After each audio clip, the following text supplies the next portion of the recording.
Hyderabad Shamshabad airport నుంచి జమ్మూకి వెళ్తున్నాము. జమ్మూ నుంచి కాట్రాకి వెళ్ళాలి. జమ్మూకి వచ్చేసినాం. జమ్మూ నుంచి కాట్రాకి వెళ్ళాలి. జమ్మూ నుంచి కాట్రాకి వెళ్ళే దారిలో లంచ్ చేయడానికి హోటల్ చూస్తున్నాము. Very nice hotel restaurant.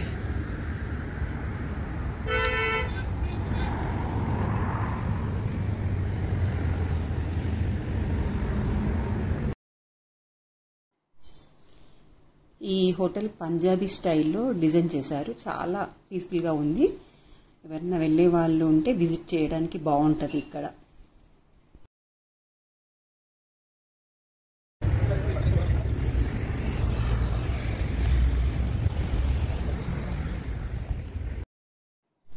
కాట్రాకి వచ్చేసాం. కేసీ రెసిడెన్సీలో హోటల్ బుక్ చేసుకున్నాం. రూము చాలా బాగుంది, నీట్గా హోటల్.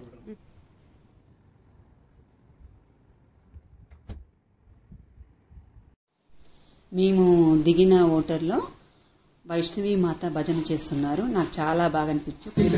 माँ का पहला दर्शन होता है और दूसरा दर्शन माता रानी की ये सुंदर ज्योत जो आप सभी के हाथों से माँ प्रज्वलित होगी और एक ज्योत के रूप में आप सबके बीच में आकर विराजमान होगी।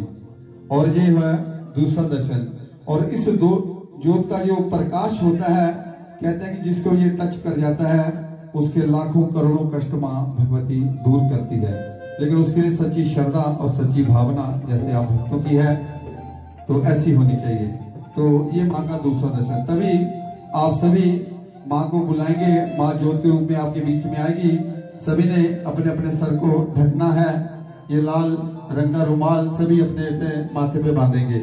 तो जरा प्रेम से बोलो, सारे बोलो, तेरा वाली महाड़ा वाली, प्रेम से बोलो, तो सारे बोलो, आशेरा वाली महाड़ा वाली, जरा प्रेम से बोलो, सारे बोलो, आशेरा वाली महाड़ा वाली, माँ भोली वाली, अम्बे कल्याणी, अम्बे महारानी, जरा प्रेम से बोलो, और सब मिल बोलो, अरे भैया।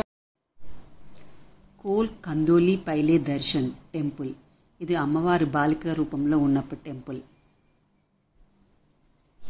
మనం ముందుగా ఈ టెంపుల్ని దర్శనం చేసుకున్నాక మనం కొండపైకి వెళ్ళాలి. పంచమ హనుమాన్ నవగ్రహాలు, పూరి జగన్నాథ్, శని మందిర్,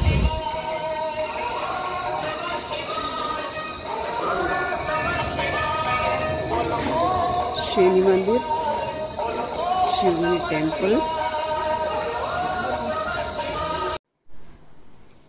కొండపైకి వెళ్ళడానికి హెలిప్యాడ్స్ ఉంటాయి, గుర్రాలు ఉంటాయి, పల్లకీలు ఉంటాయి, చిన్న బేబీలకి బేబీ వాకర్స్ కూడా ఉంటాయి. ఓపిక ఉన్నవాళ్ళు నడిచి కూడా వెళ్తారు. వార్ తర్వాత వైష్ణవికి రావడానికి చాలామంది భయపడుతున్నారు. కానీ ఇక్కడ అలాంటి భయాలు అయితే ఏమీ లేవు. హ్యాపీగా వెళ్ళొచ్చు, హ్యాపీగా రావచ్చు. జమ్మూ వేరు, తర్వాత శ్రీనగర్ వేరు. అది వేరు రూటు, ఇది వేరే రూటు. అమ్మవారి టెంపుల్ ఇలా ఉంటుంది ఇక్కడ. వైష్ణవి మాత టెంపుల్ ఇలా ఉంటుంది ఇక్కడ. గోపురాల్లాగా ఉన్నాయి ఇక్కడ. అని మన టెంపుల్ లోపలికి ఏమీ తీసుకుపోవడానికి వీలు లేదు. మనము ఖాళీ చేతులతోనే వెళ్ళాలి, దర్శనం చేసుకొని రావాలి అంతే. ఇక్కడ పైకి తీసుకుపోవడానికి ఏది వీల్లేదు. లాకర్లలో ఫోన్స్ అన్నీ మన లగేజ్ పెట్టుకొని వెళ్ళాలి. ఈ లొకేషన్ వచ్చి మనము కాట్రా నుంచి జమ్మూకు వెళ్ళే తోవలో ఉంది గుడి, శేషనాగ్ గుడి. ఇది చాలా ఫేమస్ టెంపుల్. 100 మెట్లు ఉంటాయి ఈ టెంపుల్కి వెళ్ళాలంటే. ఇక్కడ శివుని మెడలో ఒక పాము ఉంటుందట. అది నిజమైన భక్తులకి కొందరికి నిజమైన పాములాగా కనిపిస్తుందట. అని వెళ్ళడం 100 మెట్స్ ఎక్కడం కష్టం కాబట్టి నేను వెళ్ళలేదు.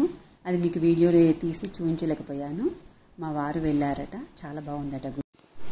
ఇది మేము గుడికి వెళ్ళే దారిలో కనిపించింది. సంవత్సరానికి ఒకసారి జరుగుతాయట ఇక్కడ కుస్తీ ఫోటోలు. అది ఆ రోజే జరిగింది, మేము వెళ్ళిన రోజే అయింది.